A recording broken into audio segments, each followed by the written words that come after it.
Robin Hood Radio presents the commentary of Don Morrison. Don is a former editor at Time magazine. He's an author, lecturer, and member of the Berkshire Eagle Advisory Board. My wife and I talked it over, and when I die, she's going to have me turned into a non-fungible token. Not quite sure what that is, but I do know that an NFT, as it's called, was sold at auction last March for $69 million. Actually, I looked it up. A non-fungible token is an asset recorded on a cryptocurrency blockchain. So there. Pretty much anything can be turned into an NFT. The $69 million one was a piece of digital art by a guy named Beeble. The blockchain thing guarantees it'll always be one of a kind. So when my body is NFT-mated, my wife will thank me forever.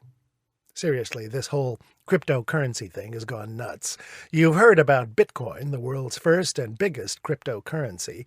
That's a digital wampum you can send to somebody electronically, without the need for intermediaries like banks. Transactions are verified through encrypted computer code and recorded in a publicly distributed ledger called a blockchain. Got that? The price of Bitcoin wobbles wildly, up 10% one day, down 20% the next.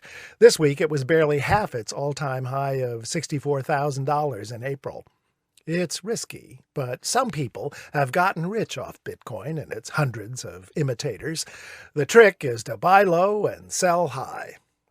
People also like Bitcoin because it's not physical, cannot be controlled by any government, and can't ever be traced.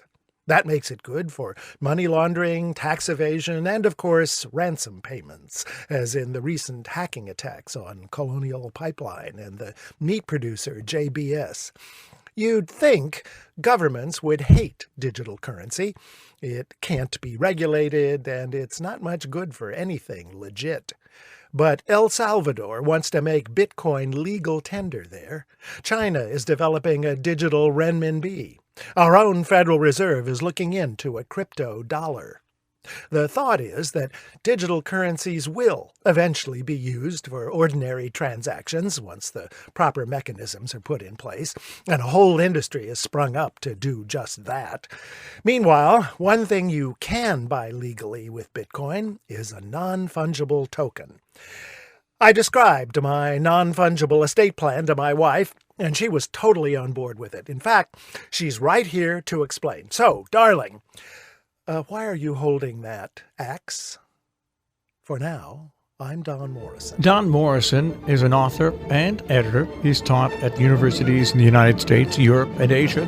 He's the European editor of the British magazine Port and a member of the Berkshire Eagle Advisory Board. He lives in Paris, Miami, and in Berkshire County.